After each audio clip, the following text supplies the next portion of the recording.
Good morning, everybody. Welcome to Moving Back to America. It's the 22nd of December. I hope everybody's doing well out there, as well as can be expected in these interesting times we live in. An interesting topic for today, I think, especially following up on yesterday's topic about courage, because as we talked about yesterday, courage, physical courage is one thing, moral courage is something else. I saw something in the news on the way in today that I found very inspiring because it's so simple. It's just so utterly simple. And I guess I'll just jump right into it. It's an article published very recently, like just a couple hours ago as we record this, from a man who I have always respected enormously and who certainly has his quirks, as all of us do, but from a person who's the real deal, and that's Newt Gingrich. Newt Gingrich earlier today in Washington Times has posted an article that is titled, "Why I Will Not Accept Joe Biden as President." That's an act of moral courage on the part of a politician, but Newt is the real deal.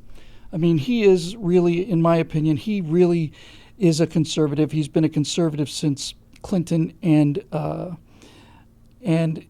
he's just the real deal. So here's what he said, and I think this really goes right to it. It's an interesting article. It's relatively short. Talks a lot about all of the irregularities and so on and so on. And here's his reasons why he's not going to consider Joe Biden president. And his close, I think, is pretty good. In fact, I think it's incredible. So I'll just read you that, then we'll talk about this idea some more. So he's talking about the election fraud and the media covering up critical stories and the deep state and all the rest of it. And this is Newt Gingrich. This is a quote. "Given this environment, I have no interest in legitimizing the father of a son whose Chinese Communist Party members boast about buying. Nor do I have any interest in pretending that the current result is legitimate or honorable. It is simply the final stroke of a 4-year establishment media power grab. It's been perpetuated by people who have broken the law, cheated the country of information, and smeared those of us who believe in America over China, history over revisionism, and the liberal idea of free expression over cancel culture. I write this in genuine sorrow because I think we're heading towards a serious, bitter struggle in America. This extraordinary, coordinated 4-year power grab threatens the fabric of our country and the freedom of every American."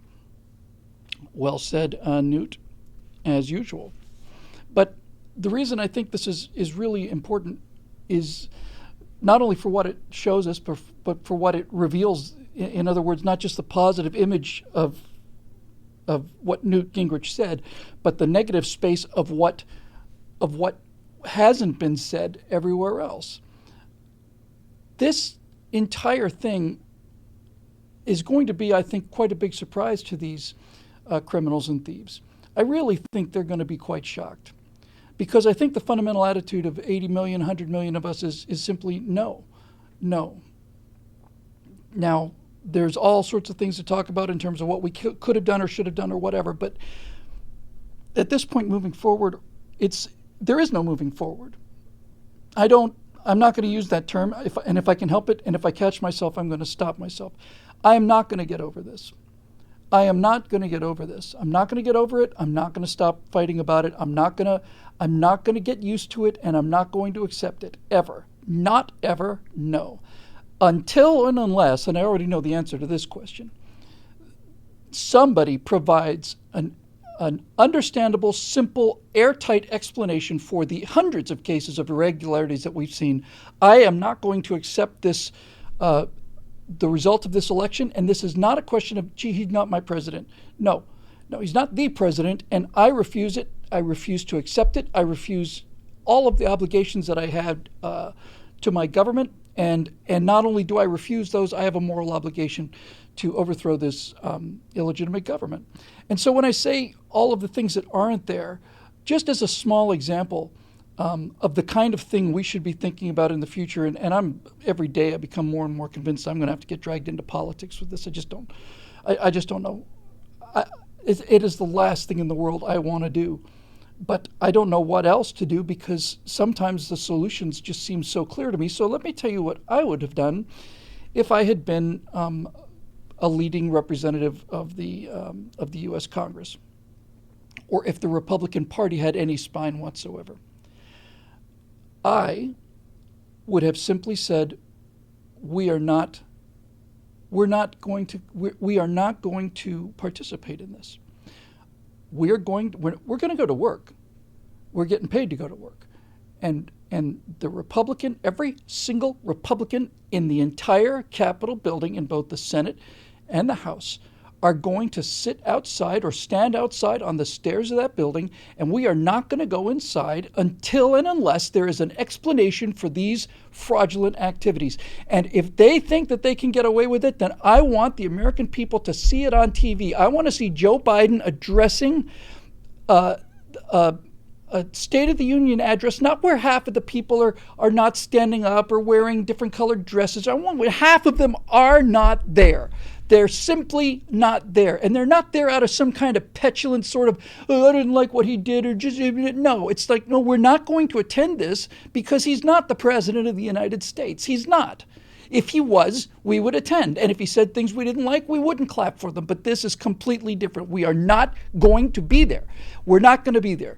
This is the ultimate form of nonviolent protest, and it is the most effective form of nonviolent protest. And if the Republicans in Congress had any guts at all, they would have already decided to do this. They wouldn't attend the inauguration. They wouldn't attend anything. This is not the same thing as the petulance that we saw with Donald Trump. So you may ask me, well, how is this any different? You were upset that people were so petulant during the Trump inauguration. Well, the Trump presidency, the election of 2016, was a legal election. I have no doubt they cheated their lives out of them, but nevertheless, they didn't expect the wave that they got, so they couldn't cheat their way out of it, and they were determined that was never going to happen again. But simple no, I'm not going to be a part of it. I am not going to be a part of it. When I worked in the Miami Planetarium, the director there, who some of you may know as Stargazer, named Jack Horkheimer, was talking about somebody making changes to his favorite show, and he came up with an expression that is extremely shocking and I think is exactly powerfully appropriate. So if you'll forgive me for saying so, I'll just repeat him verbatim. I am not going to hold a man's coat while he molests my child. I'm not going to do that. I'm not going to stand there and hold his coat while he molests my child. No. If I'm tied up and I can't move, if there are no legal options left to me, and the only legal option left to me is to simply say no, then that's it. Short of a march on Washington, which is not a bad idea. I mean, an armed march on Washington, one that matters. Then if you are powerless or feel powerless, then it's not just a silence. And this is the important difference. It's not just resistance. It's not just a silence. It's not just a, it's no. You're not the president. You're not the president. This isn't a fair election. I don't have any confidence in any of the representatives. We're not going to be a part of it. The entire every single Republican is going to go to work every day at the Capitol building, and we will stand outside in the snow and the cold or whatever it takes, and we will do we will show up for work. And they can sit inside in a half-empty chamber, 2 half-empty chambers, and tell themselves that this is the government, but it's not the government. And this brings up interesting questions of a quorum, and I don't know the answers to those right now, but some of you undoubtedly do, and undoubtedly some of you are putting them in the comment section right now live. And hopefully those of you that do know can put it in the YouTube sections or the sections at BillWhittle.com. The answer is no. The corruption is so deep, and the law enforcement officials and the media and all the rest of it can be complicit in this. But I will not be. I will not be. No. A simple no will suffice. No. What are you going to vote on this next bill? I'm not voting on it. You going to vote abstain? No. I'm not going to be there. I'm going to go to work. I'll be outside the building. And I'll be outside the building standing there so that people realize that half of this country feels like they've been ripped off, because they have been. And I'm going to represent the people of my state and my district who also think that this entire thing is fraudulent. And I am not going to walk into that building and sit in a chair and allow this imposter to stand there and make a speech, or any of his underlings, and make their appointments. No, no, no, no, no, no. I'm not doing it. No. Period. What else can you do given the cards that we're holding right now if you were a politician? And this brings us to the part of it that is the most enraging, because there is nothing worse than depending on an unreliable ally. I don't know if it was Patton or it sounds like it was Patton, but it may not have, but I think it was an American general during World War II who said, I'd rather have a German battalion in front of me than a French battalion behind me. And that is exactly the way to look at things. And what he's saying there, obviously, is that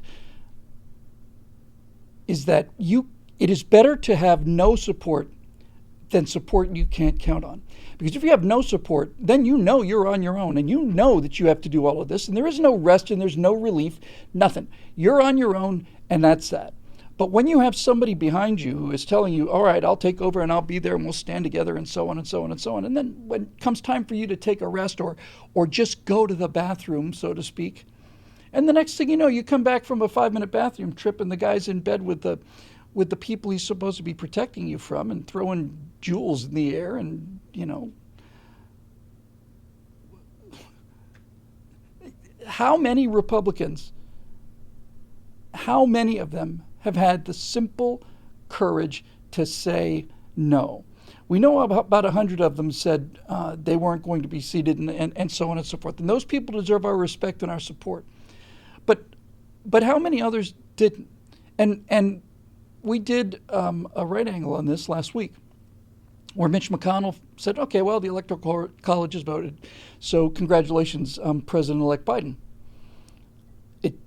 The Electoral College vote is predicated on fraudulent numbers from 5 key states that stopped counting, that all had Dominion voting machines, that all had Democratic governors and secretaries of state, that all had sworn affidavits that serious business was going on. So to say that, well, the Electoral College has voted is to say, okay, well, you've got tainted data.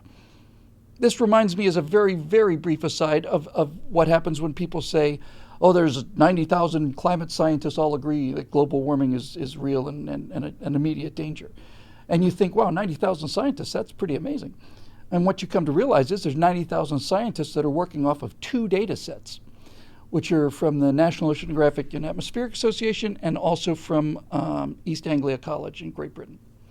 And those data sets have internal emails saying we have to make adjustments here and this and so on and so forth. So it doesn't matter how many scientists are downstream of that data. There's 2 data sources. Let's just say there's one for the sake of the argument. No, let's say with 2, because that's real. So 90,000 scientists look at data and they all say, well, this is definitely it, because everything's dependent on computer models. And if that data is wrong, then all 90,000 of them are wrong. It could be 90 million of them. It could be 9 billion scientists who all agree that this is clearly the case based on the data they're getting, but they're all getting the data from the same source. It's not 90,000 scientists out there measuring the fall of gravity or measuring any other thing that you can measure independently. It is 90,000 people coming from the same flawed data, or at least suspicious data, and everything downstream from that is tainted. And exactly the same case for the Electoral College saying, well, we came and voted for Joe Biden. Okay, you're doing the will of your states. You're doing what you're supposed to be doing, although the Constitution does allow for people of conscience to throw the circuit breaker in there, but apparently that's beyond people's ability. And I want to be crystal clear about this, because I remember during the election of 2016 where liberal celebrities were imploring the electors to change their vote, but they were imploring them to change their vote because they didn't like the result of the election. And I'm not saying that. If Joe Biden had won this fairly, then it wouldn't be a question of me. I wouldn't be supporting these kind of things. That'd be childish and petulant. We lost the election, deal with it, do better next time. But this is not that. And this is why this anger is so intense among conservatives. And it's getting worse. It's not getting better. It's getting worse. And we need to maintain this level of righteous fury and outrage, because that's what it's going to take. And that means that every single time that we interact with this government from this point forward, the answer is no. No, I won't. No, I will do my very best to do exactly what you are telling me not to do. I owe you nothing. I owe you no allegiance. I owe you no loyalty. You haven't shown any to me or the country or the citizens of this country. I think that when we encounter members of the press, we make it crystal clear that they are nothing more than propagandists and traitors. If you meet a member of the press who's convinced, and this is all of them now, that there's a higher truth, not the actual truth, things like what might be actually on the laptop, but there's a higher truth. And that higher truth is that Joe Biden's going to be better for our future. So therefore, we're going to bury this story so that we can get to the higher truth. You run into journalists, you should simply just mock them. You should just sneer at them. And you should say things you shouldn't hurt them, you shouldn't touch them, and you should not get in their faces and invade their personal space. And most importantly, and I believe this strongly just because I'm a decent, civilized person, you don't do this when they're off duty. You don't do this at somebody in a restaurant or something like that. At least this is my personal opinion. Your mileage may vary. But when you see them on the streets, they need to be dealt with utter contempt. And you need to make sure that you make it clear to them. You're not a reporter. You're not interested in the news. You're a hack. You're a political hack. You're a stenographer. Tell them that on the street. Tell all of them, from the local people that are investigating reports of a missing cow, all the way up to the top people at CNN and ABC and CBS, all the rest. Just greet them with active, open contempt. No. You're here to get a story. Why would I talk to you? I'm interested. If you're not a journalist, you're not here for the news.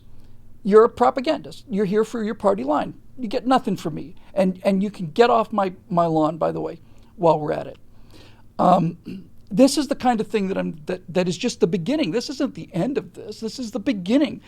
Everything that's going to happen in the next 4 years, if this catastrophe continues, has to flow out of this single fulcrum point. This is the fundamental decision that you have to make as an American citizen. You have to make it pretty quick, I think.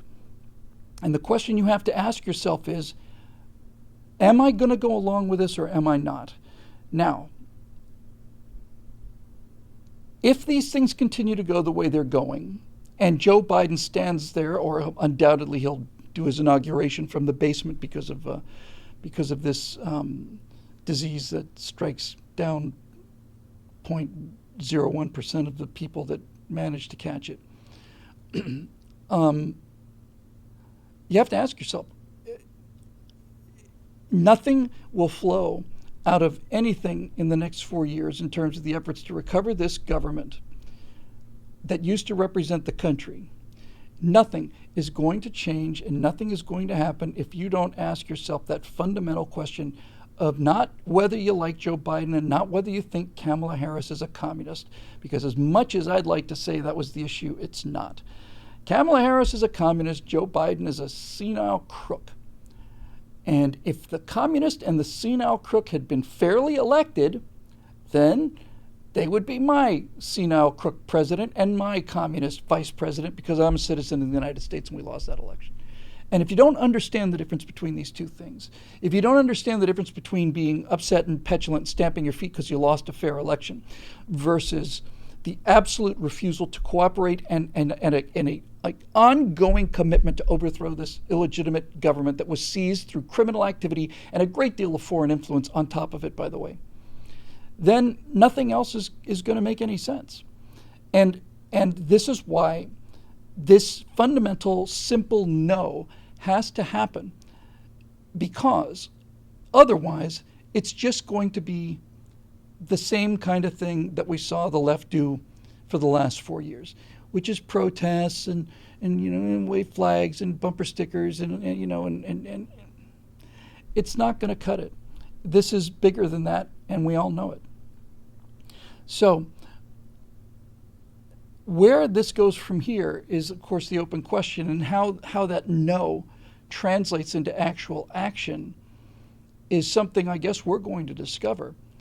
But to me, it involves the one thing, the simplest, closest, and most powerful weapon we have to hand right now is not protest, and it's not even anger. It's just mockery. Against the power of laughter, nothing can stand, Mark Twain said, or something close enough to that. He said it's the greatest weapon that humans have, and he often wrote about heaven and hell and conversations with Satan and so on, letters to the earth, which is a series of letters from Satan, all written by Mark Twain. And in one of these letters to the earth, I think it's letters to the earth, Satan says, the only weapon you miserable, tiny, puny little creatures have is the power of ridicule. Against that, nothing can stand. Satan can be hated and Satan can be fought, but laughing at Satan is the end of Satan. Just, you serious? The horns? Really? Okay, seems a little on the nose. Mockery doesn't consist of snark. Mockery consists of genuine acts of open rebellion that stay within the boundaries of the law, because right now what they want is for us to become lawless. We've already seen how they're treating things differently now that Joe Biden is president, in terms of now all of a sudden we got troops in Portland and they're starting to take this seriously. They're waiting to turn that on us. So when I say mockery, I'm talking about, I don't know. First thing that came to mind is anytime there's a room with somebody playing Hail to the Chief, somebody ought to be there with a little speaker and an iPhone. And when Biden walks into the room and they attempt to play Hail to the Chief, then somehow somebody manages to play Yakety Sax instead, which is the Benny Hill theme. You know, Joe Biden should come on stage if this goes through, and there should be a car with loudspeakers loud enough to be heard from a long distance away. I mean, a long distance away. And whenever he starts talking, you need to hear the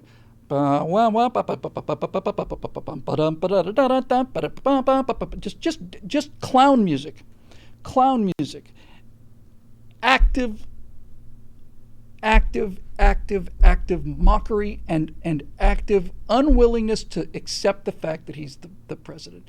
And of all the protests, as I said, that you could make, the ability of the Republicans to not go into session and simply go and stand outside the Capitol would be by far the most effective, the most compelling, and the most damaging thing that people could do in order to protest this enormous injustice. Not just protest it, end it. End it. You will not have a government. You can claim what you want to, all you want to, and you can claim that, and you can have an attorney general who's also now has been the whole time part of this, all the rest of it. You can have the media, you know, all of it. We're not going to work. So if your bill passed, congratulations, your bill passed by a vote of 39 to nothing, whatever. No. An asterisk next to every single law that's passed, next to every single session, everything. No, there are no Republicans in the room, because this room no longer represents the people of the United States of America. This building no longer represents the people, and since it doesn't represent the people, we are not walking inside it. We are not going to walk inside this building that has dealt with incredible amounts of stress and turmoil and fractiousness and corruption in line. We're not walking into this white building and bringing with us the acquiescence to this greatest crime in American history. And I don't understand why every single Republican in Congress is not on fire for this idea. It eludes me. It doesn't just elude me. It astonishes me and terrifies me and enrages me and all of the rest. I don't understand it. I do. I understand it because they're cowards. I understand it because they're climbers, and because they're politicians. And so we find ourselves back to where we found ourselves so many times before. If Republicans as an entire party, with the exception of Mitt Romney, who you may remember as the Republican candidate for president in 2012, and the late John McCain, whose vote enabled Obamacare to stay on its feet, the late Republican candidate of 2008. Those kind of Republicans. The kind of Republicans that are saying, well, yeah, sure, they cheated. There's no question they cheated, but I guess that's that. Cowards. Cowards. So what do you do about those cowards? This comes back to the kind of thing that we've talked about, we're going to continue to talk about. And it comes down to this. You cannot expect people who want to be politicians to be courageous as well. With very few exceptions, those two qualities are mutually exclusive. Very few exceptions. Virtually everyone who wants to enter politics, who's looking for the job, is going to do whatever they have to do to get the job. And courage and morality and making a stand and saying no is beyond their ability. It's beyond their psychological ability. It's beyond their metabolic ability. They don't have the horsepower for it. They can't do it. So where does that leave you? What have we seen since Barack Obama in 2008? What have we seen in the last 12 years? Well, we've seen people furious and electing politicians to go to Washington who tell us that they're going to go to Washington, they're going to block Obamacare and all the rest, and then they don't. And we send people to Washington in the same way we sent the president, Donald Trump, to Washington to clean this mess out, and they don't. And that's because they're part of the mess. And with very few exceptions, you can count them on one hand, two certainly, and Newt Gingrich is one of them. With very few exceptions, none of them are willing to do it because they're politicians. What do you expect? What do you expect a politician to do? You know? What do you expect? If I were to build support beams out of bamboo, poor choice because bamboo can be pretty strong, but you get the idea. If I was to put plywood where there should be steel plating and things buckle, do I have a right to be surprised that the structure that I've built that looks so good from the outside is completely worthless and just crumbles in the first wave? No, you're an idiot if you believe that. If you don't build something strong enough, don't be surprised when it comes apart under pressure. And we've all known that we've all known what politicians are, and we continue to elect them. And we continue to elect them because we're lazy. And because we're lazy, and also mostly because we're lazy. If you want the job, you shouldn't be able to have it. Those are the kind of people who would offer a simple no right now. No. No, I know what you've done, and I know how far you've done it, and I know what legal powers you have and all the rest of it, but I'm not a party to it. No. And I'm not going to be accused of just sitting at home and drinking margaritas either. I'm going to work every day. I'm just not going to enter that building. And so who's going to do that? Who do you know who would do that?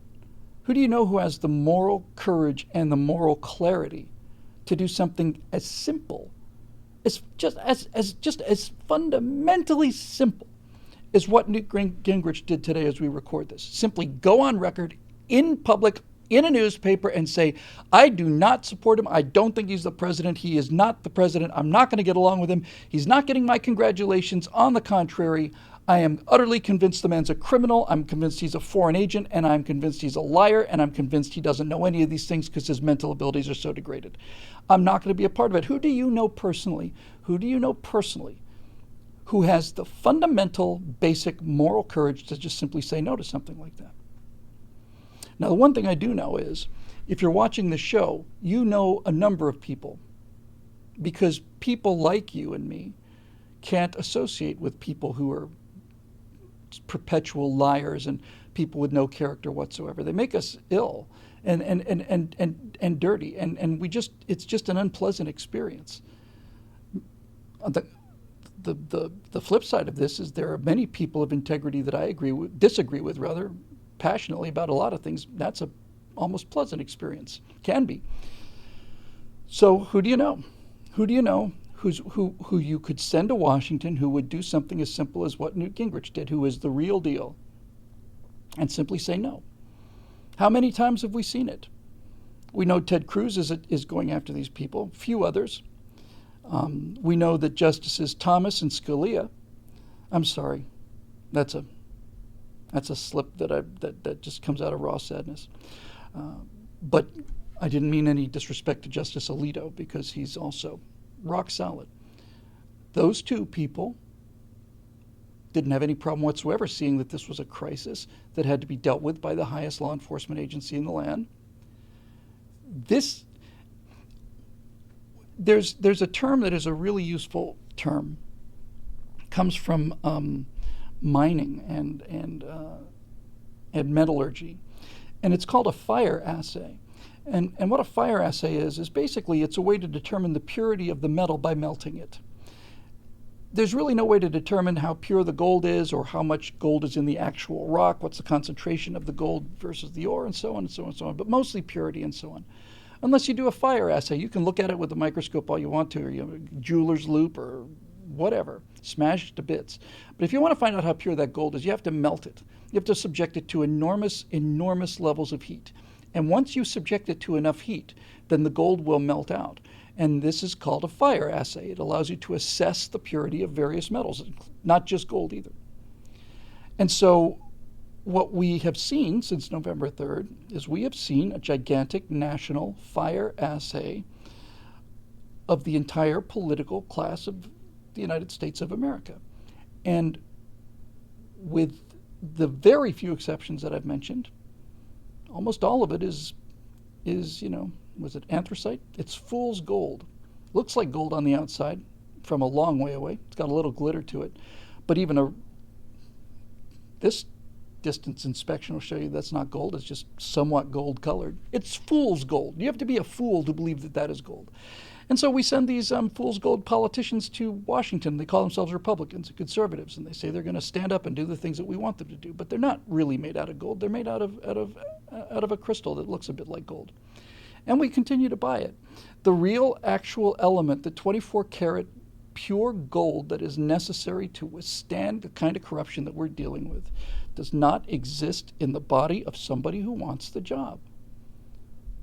And here we find ourselves at the point of the dilemma, at the point of the problem, at the point of the solution, at the point of the point.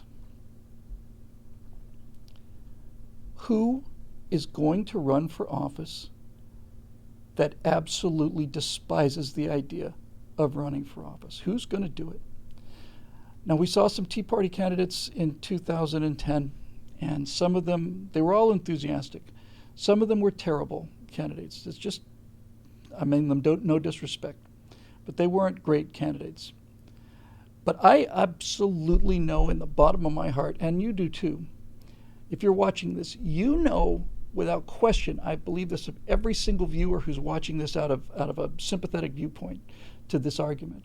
I guarantee you that you know 3 people that could do that. 3 people who would not only be able to say no, but 3 people who have the ability to get elected. They're not barking nut jobs and so on. They don't have to be polished exactly. They don't have to be urbane or any of that stuff, but they have to be real people, and they have to be people who have enough of a decency so that can come through. How many of those people do we know? And chances are probably good that you're one of them yourself. And until we replace the politicians with citizens, as was intended before we all got too busy with our Netflix streaming, then we're going to continue to deal with people who don't have the simple moral courage to say, no, I'm not going to be a part of that. It is possible within 2 years,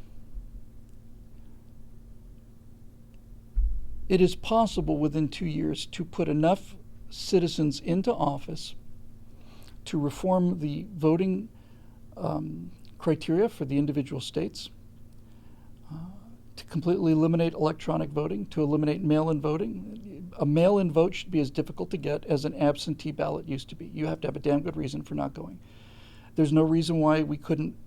Not in California, one of the things they're doing, and this is crystal clear to me the second I heard it, was they were, a couple of years ago, they passed a law saying they were going to enormously reduce the number of polling places, enormously reduce them, concentrate them into a few places, kind of like the DMV. In fact, I'm sure that's what they were hoping for, was that if you wanted to vote, you had to go to the actual DMV in California. And the reason for that is very simple, very simple. Despite what they say about voter suppression and all the rest of it, they want in-person voting to be as difficult as possible. They want election day voting to be as difficult as possible. But we have, in the next 2 years, the ability for us to go out and do little campaigns to win 500, 600 votes, 1,000 votes, 3,000 votes, usually enough to make the difference on the scale I'm talking about, and fill our state legislatures with people who will vote for paper ballots, voter registration, voter ID on election day. And if we can do that in 2 years, then in 4 years, we could have another election, a real one this time. And if we think that we can get our voting system back in order by depending on politicians, the answer lies before your eyes right now, ladies and gentlemen. And if you think that this is something we can do one time and then say, oh, hooray, we fixed everything, then you haven't been paying attention either, and I haven't as well. There's only one way to get this government back, and we all know it, and it's very simple, and it's fail-safe. That's the good news. It cannot fail if we do it. They cannot stop it. And it is essential to the emotional, spiritual, and mental health of this country. If we are going to learn anything from this catastrophe, and if we have a country in the future, we'll always have a country, but if we have a government that responds to this country in the future, and even if it turned to things like secession and violent revolution and all the rest of it, even if all of that stuff were to happen, on the other end of it, you'd still be back where you are right now, which is expecting people who want the job to do the job is insanity. It's insanity.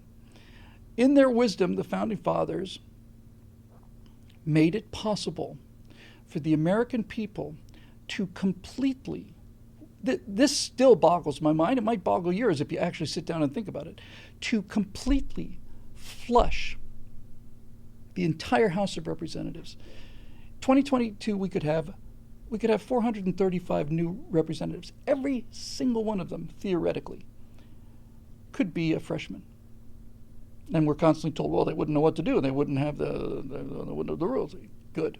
We've seen where the rules have gotten us, and we've seen where knowing what to do has gotten us. I got a chance to know Alan West rather well back in the days of the Tea Party, and he told me that his first meeting, as his first day as a representative, he basically was put in a room with a bunch of other Republican freshmen and basically said, here's how things work. This is going to happen here, and this can be, and blah, blah, and then here's your staff, and your staff's going to do this, and blah, blah, blah, blah, blah, blah, blah. And these guys would occasionally ask questions or say, well, I don't want to do things, I'm here to make a change, or whatever the case may be.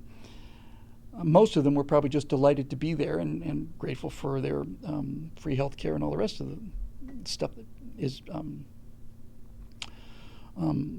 guaranteed to the my friend, the gentleman from the great state of willful blindness. But in any event, what Alan West said was, no, they make it very clear about this is how things work. And he told me this, and again, this is a thought that I think all of us have, but politicians just don't. When I heard that somebody was telling him, and in the days after this meeting with the Republican leadership and so on, that people on the staff that he inherited were saying, Alan West might say, well, I want to do something. I want to paint the White House purple. And his aides would say, Representative West, that's a noble idea and stuff, but here are the reasons why we can't do it, why it's not possible. And I heard this from him, and I said, this is the kind of politician you need. Politicians, you hear that in your office, and they hear it all the time from their aides and the immortal bureaucracy. Well, here's why we can't do that. That's time to simply say, and just look them quietly in the eyes and do this with discipline and control and a great deal of economy of energy and emotion, and simply look at somebody who tells you that and say to them, I was elected by the people of California or Florida. I was elected by the people of California to come here as a representative of their will, You don't tell me what to do. I tell you what to do. The power that I am telling you what to do with comes from the people that represented me and elected me to office. You're fired. And I'm going to find people that are willing to understand that the reason I'm standing in this room is because tens or hundreds of thousands, millions of people sent me here to do these things, and they didn't send me here to be lectured about what I can and cannot do by some faceless bureaucrat who's been in place for 30 years and doesn't have the slightest connection to the American people whatsoever. Pack up your stuff and get out. And then I'm going to call somebody that I trust from back home, or somebody I grew up with, somebody I know is a person of integrity, and they're going to come here and they say, I don't know how to do anything. It's okay. You don't have to know. You're going to learn. I'm going to learn together. But we're going to know who we work for. And then 2 years later, you can go home. Oh, well, who's going to replace you? Well, if you do this right, there should be plenty of people who will be willing to replace you, and you can strongly campaign for one of them. I hear this all the time. What if you get a good politician? Well, first of all, if he stays a politician long enough, chances are his goodness will be leached away over time. That's generally what happens. But secondly, this idea that a nation of 330 million people can't produce 435 representatives and 100 senators every 2 years. Understand the Senate runs every 6, but they're voted in every 2 years. You know what I'm saying? The idea that you can't find 535 qualified people every 2 years from a nation of 330 million people, if that is true, then we should just hang it up right now. What are we even joking about with this? Let's just go ahead and take the control from our elites. If you're really telling me that the country is so far debased that you can't find 535 people out of 330 million every 2 years, and I'm also completely willing to look at the fact that if you had a really great representative, then he can run for Senate. And if he does a great job as senator, then he can run for governor. And if he does a great job as governor, he can run for president, or he can start off running for president. I just think that if I could make an amendment to the Constitution, I would say there are term limits, and the limit is 1 term. Because that's the only one that makes sense to me. And I think that's what the founders had in mind. I know it's what they had in mind, that citizens would take these jobs. They also knew there'd be corruption, but I don't think they ever thought. In fact, I know they never thought. Well, they thought of everything. Even Franklin mentioned this. They knew that the end of this experiment would be when the citizens decided to stop participating in it and just leave it to the priesthood. And that's exactly what we've done. Now the question is it too late for us to undo it? I guess we're going to find out. We'll see you tomorrow, right here on Moving Back to America.